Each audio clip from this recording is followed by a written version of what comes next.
a baby was thrown away like garbage in Lagos. 34 years later, he became president of Nigeria and did something at his inauguration that made the entire nation weep. This is the true story of David Okafor, the abandoned child who grew up to lead the country that abandoned him, and the woman whose single act of kindness changed the course of Nigerian history. If you've ever felt discarded, if you've ever wondered whether one person can really make a difference, you need to hear what happened when a tomato seller decided to stop walking past a crying baby.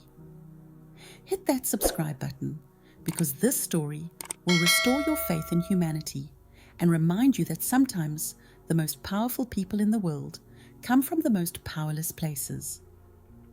They say every child is born with a purpose. But what happens when that child is thrown away like garbage? Let me tell you about a rainy morning in 1985 that proves destiny has its own plans. Picture Ajegunle, Lagos. If you know Lagos, you know Ajegunle. It's where dreams go to fight for their lives, where hustling isn't a choice, it's survival, where the rain doesn't fall, it attacks, turning the streets into rivers and the dreams into mud. On this particular morning, the rain was especially angry, pounding the corrugated iron roofs like bullets. People were running through puddles the size of small lakes, covering their heads with newspapers, dodging the yellow buses that splash water like they're trying to baptize the whole neighborhood. The whole area smelled like a mixture of hope and desperation. Fried plantain from the roadside vendors, exhaust fumes from Okadas weaving through impossible traffic, and that distinctive Lagos scent that somehow manages to be both overwhelming and comforting at the same time.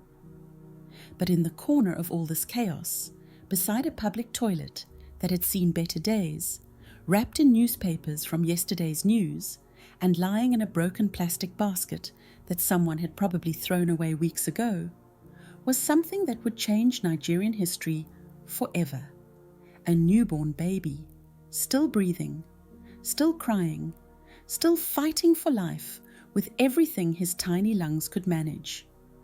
No birth certificate, no mother's embrace, no father's name, no explanation except for a crumpled piece of paper with 5 words scrawled in handwriting that looked like desperation itself. I can't keep him. Forgive me. Think about that for a second. Someone had carried this baby for 9 months.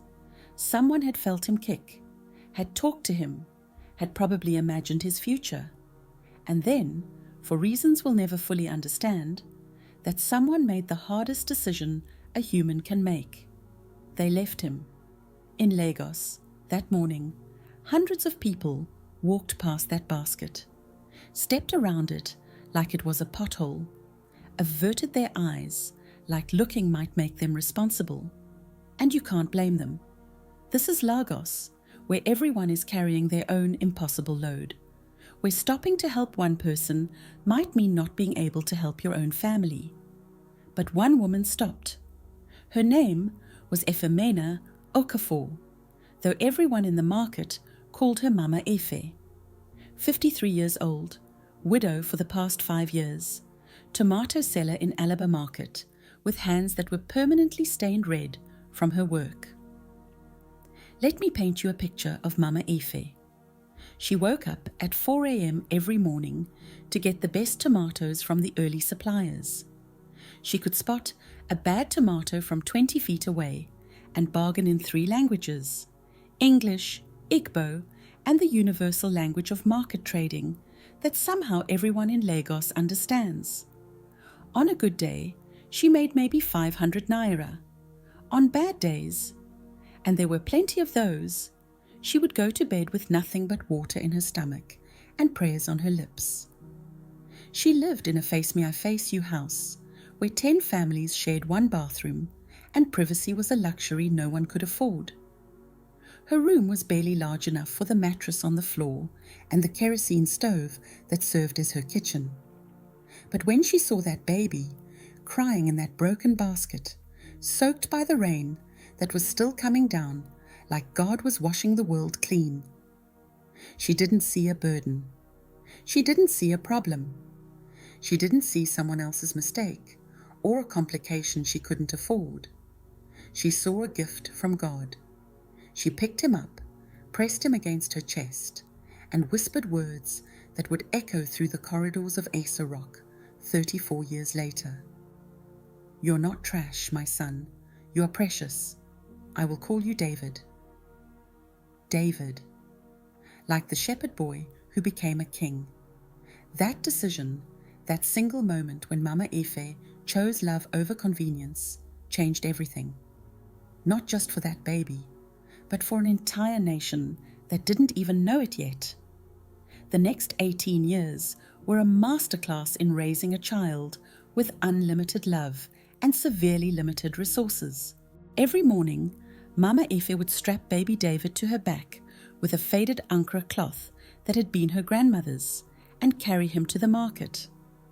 While she arranged her tomatoes in perfect pyramids that caught the morning light, David would sleep against her back, learning the rhythm of commerce, the melody of haggling, the symphony of Lagos hustle.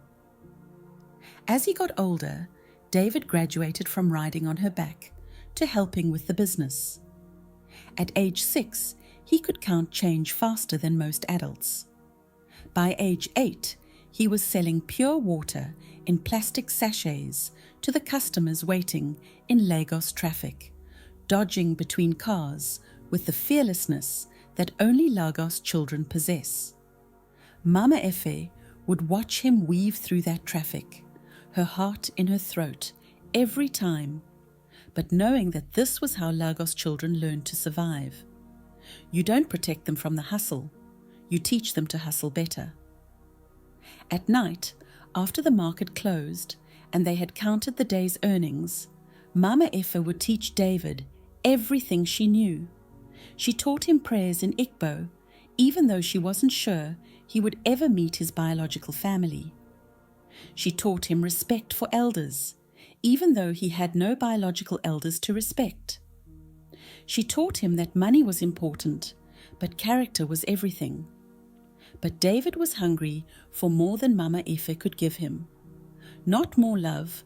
No child has ever been loved more completely than David was loved by that woman. But more knowledge. He taught himself to read from discarded newspapers that people used to wrap their purchases. He practiced English by listening to the radio broadcasts that played in the electronic shops. He learned mathematics by calculating the profit margins on Mama Efe's tomato sales and figuring out how they could make more money with the same investment. By age 10, David could calculate complex profit margins faster than grown men who had been in business for decades. Customers would come to Mama Efe not just for her tomatoes, but for David's advice on their own small businesses. By age 14, he was tutoring classmates for 20 naira per lesson, using the money to buy better textbooks and to help Mama Efe expand her business into selling peppers and onions as well as tomatoes. And by age 16, something miraculous happened. David scored the highest jam score in Lagos State. Let me tell you what that meant in a place like Ajegunle. It meant that the abandoned baby, the boy with no surname who sold water in traffic jams, had outperformed every single child from Banana Island, Victoria Island, Ikoyi, all the places where children had private tutors and air-conditioned study rooms and parents who had gone to university themselves. The news spread through Ajegunle like wildfire. Mama Efe's boy got the highest score. People who barely knew them were celebrating like David was their own son. And then came the phone call that changed everything. Covenant University was offering David a full scholarship, full tuition, accommodation, feeding allowance, everything covered for 4 years. When Mama Efe got that news, She sat down on her small stool in their tiny room and cried for 3 days straight. Not from sadness, from pride so overwhelming that her body couldn't contain it.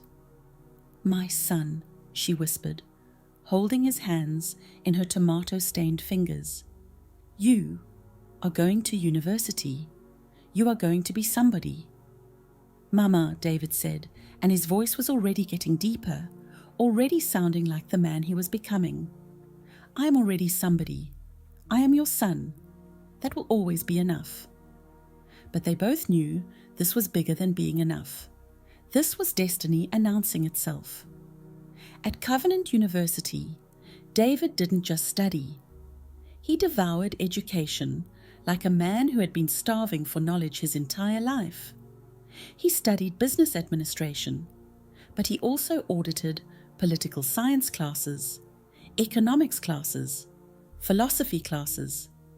He read everything he could get his hands on about Nigerian history, African history, world history.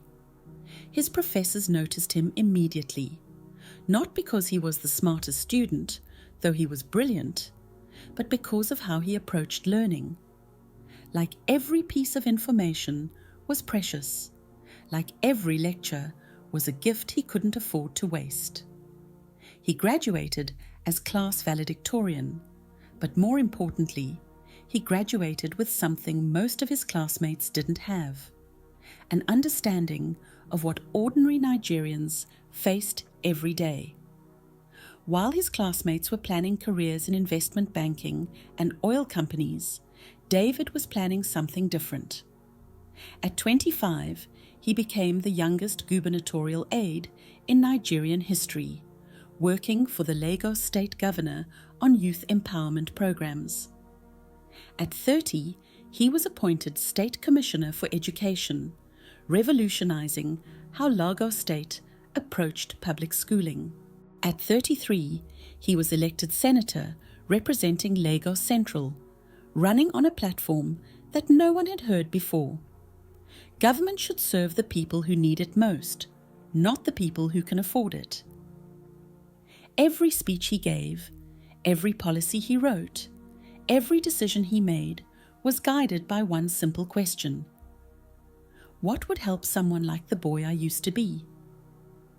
He pushed for free school feeding programs because he remembered what it felt like to be hungry in class. He fought for public internet cafes because he remembered trying to do research with no computer access. He advocated for small business loans because he remembered Mama Efe counting coins and wondering if they'd have enough for tomorrow. And people noticed, not just in Lagos, but across Nigeria. Here was a politician who wasn't just talking about the common man. He had been the common man. He didn't just understand poverty. He had lived it. He didn't just sympathize with struggle. Struggle had raised him. In 2019, when David announced his presidential candidacy, the political establishment did what establishments always do when outsiders dare to reach for power. They laughed. "A market woman's son?" they whispered in their air-conditioned offices. "Where's his political godfather?" they asked at their exclusive parties. "He doesn't even have a real surname," they mocked in their newspaper columns. But David didn't campaign like them. He couldn't afford to buy endorsements from traditional power brokers, so he built endorsements from the ground up. He ate pounded yam with motorcycle mechanics in Kano, listening to their stories about traffic accidents and police harassment and the dreams they had for their children. He played football with children in Maiduguri, talking to them about school and what they wanted to be when they grew up, promising them that their dreams mattered.